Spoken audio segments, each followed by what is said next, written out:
A very good morning to all my dear viewers. Welcome to my YouTube channel. Let us continue the next part of 2017 question paper, 5 marks. So here in today's class we would like to discuss about fund from operation. So ಇದು 2017ಕ್ಕೆ ಕೇಳಿದಂಥ question Rani Chennamma university Belagavi for 5 marks. From the following statement of profit and loss account and the income statement, calculate fund from operation. Fund from ಆಪರೇಷನನ್ನು ಬಿಡಿಸ್ರಿ ಅಂತ ಕೇಳ್ತಾರೆ. So question ಏನು ಕೊಟ್ಟಾರೆ ನೋಡಿ, ಕಂಟಿನ್ಯೂಯಿಂಗ್ ಆಪರೇಷನ್ಸ್ ಹೆಡಿಂಗ್ ಇರೋದು same. Revenue from operation note number 1 36 lakh ಕೊಟ್ಟಿದ್ದಾರೆ.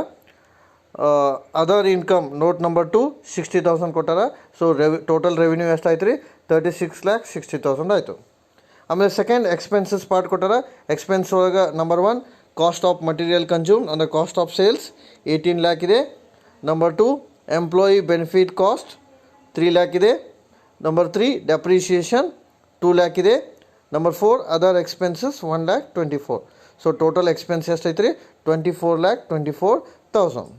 So ಈಗ ರೆವಿನ್ಯೂ ಮೈನಸ್ ಎಕ್ಸ್ಪೆನ್ಸ್ ಮಾಡಿದಾಗ ಪ್ರಾಫಿಟ್ ಬಿಫೋರ್ ಟ್ಯಾಕ್ಸ್ ಕೊಟ್ಟಾರ 12,36,000. ಇದ್ರೊಳಗೆ ಇನ್ಕಮ್ ಟ್ಯಾಕ್ಸ್ ಮೈನಸ್ ಮಾಡ್ಯಾರ 1,50,000. So what is a profit? 10,86,000. ಆಮೇಲೆ ನೆಕ್ಸ್ಟ್ ಏನು ಮಾಡ್ಯಾರ ನೋಡಿ, ಡಿಟೇಲ್ ಆಗಿ ನೋಟ್ ಟು ಅಕೌಂಟ್ಸ್ ಕೊಟ್ಟಾರ. ಎದ್ರೊಳಗೆ ಏನು ಅದಾವ ಅನ್ನೋದು ಸೇಲ್ಸ್ ಕೊಟ್ಟಾರ. ಅದರ್ ಇನ್ಕಮ್ ಒಳಗೆ 3 ಅದಾವೆ ನೋಡ್ರಿ. Profit on sale of machinery, refund of tax, dividend received. ಆಮೇಲೆ cost of material consumed separate ಕೊಟ್ಟಾರ. Employee benefit cost, depreciation and other expense, rent paid, commission paid, contingency ಇವೆಲ್ಲ ಇದಾವೆ. ಇದ್ರ ಮುಖಾಂತರ ನಾವು ಏನು ಬಿಡಿಸ್ಬೇಕ್ರಿ ಇಲ್ಲಿ? Fund from operation. This is a very important step. Fund from operation ಬಿಡಿಸ್ಬೇಕು ಅಂದ್ರೆ ನೆನಪಿಟ್ಕೋಬೇಕು ಯಾವ ಐಟಮ್ಸ್ ಬರ್ತವೆ, ಯಾವ ಐಟಮ್ಸ್ ಬರೋದಿಲ್ಲ ಅನ್ನೋದನ್ನು ನಾವು ತಿಳ್ಕೊಬೇಕು. Let us discuss the answer. So fund from ಆಪರೇಷನ್ನ ಕ್ಯಾಲ್ಕುಲೇಟ್ ಮಾಡಬೇಕಾದ್ರೆ write the method, particulars, amount, total 3 column ಬರೀಬೇಕು. ಇಲ್ಲಿ ಫಸ್ಟ್ ನಾವೇನು ತೊಗೋಬೇಕು ಅಂದರೆ ನೆಟ್ ಪ್ರಾಫಿಟ್ ತೊಗೋಬೇಕು. Net profit for the year ಅಥವಾ closing profit and loss account. Closing ಇತ್ತಂದ್ರೆ ಕ್ಲೋಸಿಂಗ್, ಓಪನಿಂಗ್ ಅಲ್ಲಿ ಲೆಸ್ ಮಾಡಬೇಕಾಗತ್ತೆ. ಬಟ್ ಈ ಪ್ರಾಬ್ಲಮ್ನಲ್ಲಿ ಡೈರೆಕ್ಟಾಗಿ ನೆಟ್ ಪ್ರಾಫಿಟನ್ನು ನಾವು ತೊಗೋಬೇಕು. ಸೊ ನೆಟ್ ಪ್ರಾಫಿಟ್ ಎಷ್ಟು ಅದ ರೀ? 10,86,000. ಇದು ಪ್ರಾಬ್ಲಮ್ನಲ್ಲಿ ಕೊಟ್ಟಿರ್ತಾರೆ ನೋಡಿರಿ, ಪ್ರಾಬ್ಲಮ್ನಲ್ಲಿ ಕೊಟ್ಟಿರ್ತಾರೆ. So what is the point here is 10,86,000. So ಇದನ್ನು ನಾವು ಫಸ್ಟಿಗೆ ತೊಗೋಬೇಕು. ಸೊ ಫಸ್ಟಿಗೆ ಬರೆಯುವಾಗ ಯಾವ ಪ್ರಾಫಿಟ್ ತೊಗೋಬೇಕ್ರಿ? Net profit for the current year is to be taken. So ಅದನ್ನು ನಾವಿಲ್ಲಿ ಬರ್ದೀವಿ. Net profit for the current year is to be taken 10,86,000. Add non operating expenses. So ಏನನ್ನು ಆ್ಯಡ್ ಮಾಡ್ಬೇಕ್ರಿ? ಇದಕ್ಕೆ ನಾನ್ ಆಪರೇಟಿಂಗ್ ಎಕ್ಸ್ಪೆನ್ಸಸ್ಸನ್ನು ಕೂಡಿಸ್ಬೇಕು. ಈ ನಾನ್ ಆಪರೇಟಿಂಗ್ ಎಕ್ಸ್ಪೆನ್ಸನ್ನು ಕೂಡಿಸ್ಬೇಕು ಅಂದರೆ ದೇರ್ ಆರ್ ಸರ್ಟನ್ ಕೀವರ್ಡ್ಸ್. ನಾ explain ಮಾಡುವಾಗ ಹೇಳಿದ್ದೆ ನಾನು ನಿಮ್ಗೆ ಪ್ರೀವಿಯಸ್ಲಿ. ಏನೇನು ಕೀವರ್ಡ್ ಅದಾವ ಅನ್ನೋದು ಹೇಳ್ತೀನಿ ನೋಡಿರಿ, ನೆನಪಿಟ್ಕೊಂಡ್ರೆ ಬರೀಲಿಕ್ಕೆ ಈಸಿ ಆಗ್ತೈತಿ. Provisions, first keyword is provisions. Any provision is there that is to be taken. Second keyword is loss. Any loss is there that is to be taken. Third keyword is written off. Any written off is there that is to be taken. Then dividend paid. Dividend paid ಇದ್ರೆ ತೊಗೋಬೇಕು. Tax ತೊಗೋಬೇಕು if it is not treated as a current liability. ಇಷ್ಟು ಐಟಮ್ಸನ್ನು ನಾವು consider ಮಾಡಬೇಕು ನಾನ್ operating expense ಒಳಗೆ. ಈಗ ಇದ್ರೊಳಗೆ ಯಾವ್ಯಾವ ಅದಾವನ್ನ ನೋಡೋಣ, ನಾವು ಅದ್ರ ಪ್ರಕಾರ ಬರೆಯೋಣ. ಎನಿ ಪ್ರಾವಿಷನ್ ಅಂತ ಹೇಳಿ ನಾವು first thing is provision for depreciation 2 lakh ಅಂತ ಇದೆ, ಪ್ರಾಬ್ಲಮ್ನಲ್ಲಿದೆ.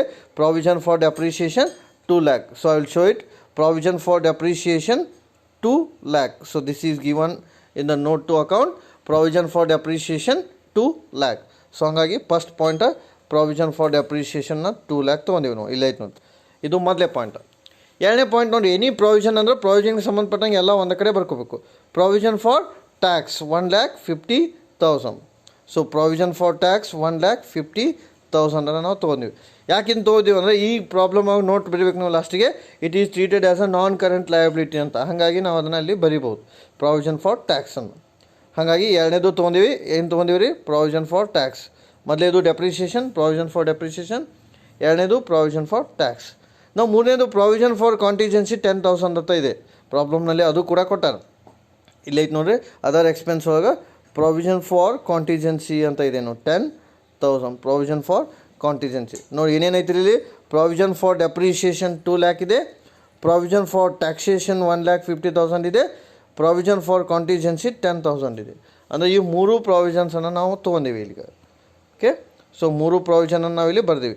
ಡೆಪ್ರಿಷಿಯೇಷನ್ 2 lakh, ಆಮೇಲೆ provision for tax 1,50,000, then provision for contingency 10,000. ಅಂದ್ರೆ ಈ ಕೀವರ್ಡ್ ಮುಗೀತು ನೋಡಿರಿ, ಪ್ರಾವಿಷನ್ ಕೀವರ್ಡ್ ಮುಗೀತು. ಪ್ರಾವಿಷನ್ ಕೀವರ್ಡ್ ಒಳಗೆ ನೆನಪಿಟ್ಕೊರಿ ಏನೇನು ಬರುತ್ತೆ ಅಂದ್ರೆ ಡೆಪ್ರಿಷಿಯೇಷನ್ ಬರ್ಬೋದು, ಟ್ಯಾಕ್ಸ್ ಬರ್ಬೋದು, ಕಾಂಟಿಜೆನ್ಸಿ ಬರ್ಬೋದು ಆ್ಯಂಡ್ ಸಮ್ ಮೋರ್ ಪಾಯಿಂಟ್. ಈಗ ಎರಡನೇ ಕೀವರ್ಡ್ ಏನೇನೋ ಲಾಸ್ ಅಂತ ಹೇಳೋಣ. Keyword is a loss. ಅಂದರೆ for example loss on sale of assets. Any loss on sale of assets is there that is to be taken. For example loss on sale of building, loss on sale of machinery, loss on sale of plant, investment, ಈ ರೀತಿ ಯಾವ ಇರ್ತಾವೆ ಅವನ್ನ ನಾವು ತೊಗೋಬೇಕು problem ಆಗಿ. ಈಗ ನೋಡೋಣ ಪ್ರಾಬ್ಲಮ್ನಲ್ಲಿ ಏನು ಕೊಟ್ಟಾರ ಲಾಸನ್ನು. ಲೈಕ್ ನೋಡಿ, loss on sale of investment 15,000 ಅಂತ ಇದೆ ನೋಡಿ. Loss on sale of investment 15,000. So ಅದನ್ನು ನಾವಿಲ್ಲಿ ಬರೀಬೇಕು, loss on sale of investment. So ಇದು ಎರಡನೇ ಕೀವರ್ಡ್. ಎರಡನೇ ಕೀವರ್ಡ್ ಯಾವ್ದು ರೀ? ಲಾಸ್. ಸೊ ಹಂಗಾಗಿ ಫಸ್ಟ್ ಏನು ತೊಗೊಂಡೀವಿ ನಾವು, ಏನು ಕನ್ಸಿಡರ್ ಮಾಡೀವಿ. ಈಗ ಮೊದಲೇದು ಪ್ರಾವಿಷನ್ ಕನ್ಸಿಡರ್ ಮಾಡೀವಿ, any keyword of provision that is to be taken. ಆಮೇಲೆ ಎರಡನೇದು ಲಾಸ್. ಎರಡನೇ ಕೀವರ್ಡ್ ಯಾವ್ದು ರೀ? ಲಾಸ್. ಪ್ರಾವಿಷನ್ ಒಳಗೆ ಟ್ಯಾಕ್ಸ್ ತೊಗೊಂಡಿವಿ, ಡೆಪ್ರಿಷಿಯೇಷನ್ ತೊಗೊಂಡಿವಿ, ಕಾಂಟಿಜೆನ್ಸಿ ತೊಗೊಂಡಿವಿ, ಆಮೇಲೆ loss on sale of investment ತೊಗೊಂಡಿವಿ. ಈಗ ಮೂರನೇ ಕೀವರ್ಡ್ ರಿಟರ್ನ್ ಆಫ್ ಅಂತ ಇದೆ. ರಿಟರ್ನ್ ಆಫ್ ಅಂದರೆ ಏನು ಬರ್ಬೋದು? For example good will written of ಇರ್ಬೋದು, ಪೇಟೆಂಟ್ ರಿಟರ್ನ್ ಆಫ್ ಇರ್ಬೋದು, ಕಾಪಿ ರೈಟ್ ರಿಟರ್ನ್ ಆಫ್ ಇರ್ಬೋದು, ಶೇರ್ಸ್ ರಿಟರ್ನ್ ಆಫ್ ಇರ್ಬೋದು. ಕಮ್ಮಿ ಆಗೈತಿ ಅನ್ನಂಗೆ, ಕಮ್ಮಿ ಆದ್ರೆ ಅದೇನು ರೀ ರಿಟರ್ನ್ ಆಫ್ ಅಂತ ನಾವಲ್ಲಿ ಕನ್ಸಿಡರ್ ಮಾಡ್ತೀವಿ. ನಾವು ಪ್ರಾಬ್ಲಮ್ ನೋಡೋಣ ಯಾವ್ಯಾವ ರಿಟರ್ನ್ ಆಫ್ ಇದೆ ಗೊತ್ತಾಗತ್ತಾ. ಪ್ರಾಬ್ಲಮ್ ಅದರ್ ಎಕ್ಸ್ಪೆನ್ಸ್ ಕೊಟ್ಟಿರ್ತಾರೆ. Cost of shares written off and goodwill written off ಎರಡು ಕೊಟ್ಟಾರ ನೋಡ್ರಿ ಇಲ್ಲಿ, 5,000 ಆ್ಯಂಡ್ 14,000. ಇವೆಲ್ಲ ರೈಟ್ ಆಫ್ ಆಗ್ಯಾವ.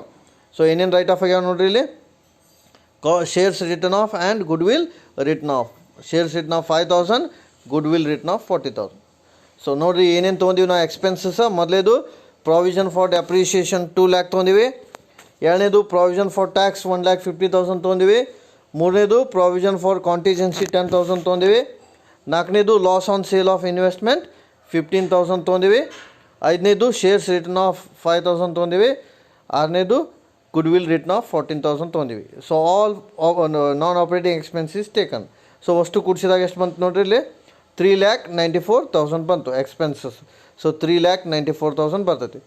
ಸೊ ಈಗ ಆ ನೆಟ್ ಪ್ರಾಫಿಟನ್ನು ನಾನ್ ಆಪ್ರೇಟಿಂಗ್ ಎಕ್ಸ್ಪೆನ್ಸ್ ಜೊತೆ ಕೂಡಿಸಿದಾಗ ಅಮೌಂಟ್ ಬರ್ತೈತಿ. ಎಷ್ಟು ಬರುತ್ತೆ ಅಂದ್ರೆ 14,80,000 ಬರ್ತೈತಿ. ಸೊ ಅಮೌಂಟ್ ಎಷ್ಟು ಬರುತ್ತೆ ರೀ? 14,80,000. ಸೊ ಈಗ ನೆಕ್ಸ್ಟ್ ಪಾರ್ಟ್ ಏನು ಮಾಡಬೇಕು ಅಂದ್ರೆ ನಾನ್ ಆಪರೇಟಿಂಗ್ ಇನ್ಕಮ್ಸ್ ಅಂದರೆ ಇವೆಲ್ಲ ಡೆಬಿಟ್ ಐಟಮ್ಸ್. ಇವು non operating expense which is debited to profit and loss account. ಅದೇ ರೀತಿ non operating incomes which is credited to profit and loss account. ಯಾವ್ಯಾವ ಕ್ರೆಡಿಟ್ ಮಾಡಬೇಕು ಅನ್ನೋದು ನೆನಪಿಟ್ಕೋರಿ. ಕೀ ವರ್ಡ್ಸ್ ಐತೆ ನೋಡಿರಿ. Any profit on sale of asset is to be credited. Then dividend received is to be credited. Refund of tax is to be credited. Revaluation of asset is to be credited. And opening profit ಇದ್ದರೆ ತೊಗೋಬೇಕು. So ಇವೆಲ್ಲ keyword, ಇವನ್ನ ನಾವು ನೆನ್ಪಿಟ್ಕೋಬೇಕು. ಈಗ ಯಾವುದರ profit ಐತೆ ಅಂತ ನೋಡ್ಬೇಕು. ಇದು ಅದರ್ ಇನ್ಕಮ್ಸ್ ಕೊಟ್ಟಿರ್ತಾರೆ. ಸೊ ಐತೆ ನೋಡ್ರಿ ಇಲ್ಲಿ profit on sale of machinery 20,000. So ಹಂಗಾಗಿ ಏನು ಬರ್ತೀವಿ ನೋಡ್ರಿ ಇಲ್ಲಿ, profit on sale of machinery 20,000 ತೊಗೊಂಡಿವಿ. ಇದು profit on sale of asset ಒಳಗಿನ ಒಂದು ಭಾಗ ಇದು ಮಷಿನರಿ. ಹಾಗೆ ಇನ್ನೂ ಭಾಳಷ್ಟು ಅಸೆಟ್ ಇದ್ದರೆ ನಾವು ತೊಗೋತೀವಿ ಪ್ರಾಫಿಟ್ ಕೀವರ್ಡ್. ಆಮೇಲೆ ಎರಡನೇದು ಏನೈತೆ ನೋಡ್ರಿ ಇಲ್ಲಿ, refund of tax. Question paper ಒಳಗೈತೆ ನೋಡಿರಿ 10,000 ರಿಫಂಡ್ ಆಫ್ ಟ್ಯಾಕ್ಸ್. ಮೂರನೇದು ಏನೈತಿ, ಡಿವಿಡೆಂಡ್ ರಿಸೀವ್ಡ್. ಇವು ಮೂರು ತೊಗೋಬೇಕು. ಏನೇನು ತೊಗೋಬೇಕು ನೋಡ್ರಿ, profit on sale of machinery 20,000, refund of tax 10,000, dividend received 30,000. So ಇವು ಮೂರು ಇಲ್ಲಿ ಬರ್ತೀವಿ ನೋಡಿರಿ. ಏನೇನು ಬರ್ತೀವಿ, profit on sale of machinery 20,000, refund of tax 10,000, dividend received 30,000 ನೋಡಿರಿ. ಆಮೇಲೆ ಇಲ್ಲಿ ನೋಡಿರಿ ಬಂದಿರತಕ್ಕಂಥ ಪಾಯಿಂಟ್ಸ್ ಭಾಳ ಇಂಪಾರ್ಟೆಂಟ. ಇಲ್ಲಿ employee benefit cost, cost of material consume, sales ಇವ್ಯಾವ ಸಂಬಂಧ ಬರೋಂಗಿಲ್ಲ. ಆಮೇಲೆ ವೆರಿ ಇಂಪಾರ್ಟೆಂಟ್, ಇದ್ರೊಳಗೆ ಕಾಂಟಿಜೆನ್ಸಿ ತೊಗೊಂಡಿವಿ, ಲಾಸ್ ತೊಗೊಂಡಿವಿ, ರಿಟರ್ನ್ ಆಫ್ ತೊಗೊಂಡಿವಿ. ಬಟ್ ಇವು ಎರಡು ಬಿಟ್ಟಿವಿ, ರೆಂಟ್ ಪೇಯ್ಡ್, ಕಮಿಷನ್ ಪೇಯ್ಡ್. ಕಾರಣ ಇದೆ ಅದಕ್ಕೆ, ಬಿಕಾಸ್ ರೆಂಟ್ ಪೇಯ್ಡ್ ನೋಡಿ ನೆನ್ಪಿಟ್ಕೊ, rent paid, commission paid and salary paid, these three are called as a operating expenses or operating items. So it is not considered in fund from operation. ನೋಡಿ ಇವು ಮೂರನ್ನು ತೊಗೊಳಕ್ಕೆ ಬರೋಂಗಿಲ್ಲ ನಾವು. ಯಾವ್ಯಾವ rent paid, commission paid, salary paid. ಯಾಕಂದರೆ ಇವು ಮೂರು ಆಪರೇಟಿಂಗ್ ಐಟಮ್ ಇರೋದ್ರಿಂದ ಅವು ಬರೋಂಗಿಲ್ಲ. ಸೊ ಈಗ ಕೂಡಿಸಿದಾಗ ಎಷ್ಟು ಬಂತು ನೋಡಿರಿ, 60,000 ಬಂತು. So what is your answer? Fund from operation 14,20,000. This is the answer. ಇಲ್ಲಿ ನೋಟ್ ಬರ್ದೇವೆ ನೋಡಿ. ನೋಟ್ ಏನಂತ ಬರ್ತೀವಿ, salary paid, commission paid and rent paid are considered as a cash item, so it is ignored. Cash item ಇರೋದ್ರಿಂದ ಇವುಗಳನ್ನ ತೊಗೊಳಕ್ಕೆ ಬರೋಂಗಿಲ್ಲ. So fund from operation ಭಾಳ easy problem ಇದೆ, ನೆನಪಿಟ್ಕೋಬೇಕಷ್ಟೇ. ಫಸ್ಟ್ ಏನೇನು ತೊಗೋಬೇಕ್ರಿ, ನೆಟ್ ಪ್ರಾಫಿಟ್ ತೊಗೋಬೇಕು. ನೆಟ್ ಪ್ರಾಫಿಟ್ ಹೋಗಿ ಏನನ್ನ ಕೂಡಿಸ್ಬೇಕ್ರಿ, ನಾನ್ ಆಪ್ರೇಟಿಂಗ್ ಎಕ್ಸ್ಪೆನ್ಸ್. ಅದರೊಳಗೆ ಕೀವರ್ಡ್ ಯಾವುದು, ಪ್ರಾವಿಷನ್. ಸೊ ಪ್ರಾವಿಷನ್ಗೆ ಸಂಬಂಧಪಟ್ಟಂಗೆ ಎಲ್ಲನೂ ತೊಗೋಬೇಕು. ಈ ಪ್ರಾಬ್ಲಮ್ದಾಗ ಏನೇನು ಕೊಟ್ಟಾರ, ಪ್ರಾವಿಷನ್ ಫಾರ್ ಡೆಪ್ರಿಷಿಯೇಷನ್ 2 lakh ಕೊಟ್ಟಾರ, ಪ್ರಾವಿಷನ್ ಫಾರ್ ಟ್ಯಾಕ್ಸ್ 1,50,000 ಕೊಟ್ಟಾರ, ಪ್ರಾವಿಷನ್ ಫಾರ್ ಕಾಂಟಿಜೆನ್ಸಿ 10,000 ಕೊಟ್ಟಾರ. ಸೊ ಪ್ರಾವಿಷನ್ ಮುಗೀತು. ಲಾಸ್ ಏನೇನು ಕೊಟ್ಟಾರ, loss on sale of investment ಕೊಟ್ಟಾರ. ಆಮೇಲೆ ರಿಟರ್ನ್ ಆಫ್ ಏನು ಕೊಟ್ಟಾರ ಅಂದರೆ ಗುಡ್ ವಿಲ್ ಕೊಟ್ಟಾರ. ಆಮೇಲೆ ಶೇರ್ಸ್ ಕೊಟ್ಟಾರ, ಇವನ್ನ ನಾವು ತೆಗೆದೀವಿ. ಡಿವಿಡೆಂಡ್ ಪೇಡ್ ಇದ್ರೆ ತೊಗೋಬೇಕು. ಪ್ರಾಬ್ಲಮ್ನಲ್ಲಿ ಡಿವಿಡೆಂಡ್ ಪೇಡ್ ಕೊಟ್ಟಿಲ್ಲ. ಸೊ ಡಿವಿಡೆಂಡ್ ಪೇಡ್ ಇದ್ರೂ ಕೂಡ ಇಲ್ಲಿ ಬರ್ತೈತಿ. ಸೊ ಒಟ್ಟು ಕೂಡಿಸಿದಾಗ ಏನಾಯ್ತು, 3,94,000 ಆಯಿತು.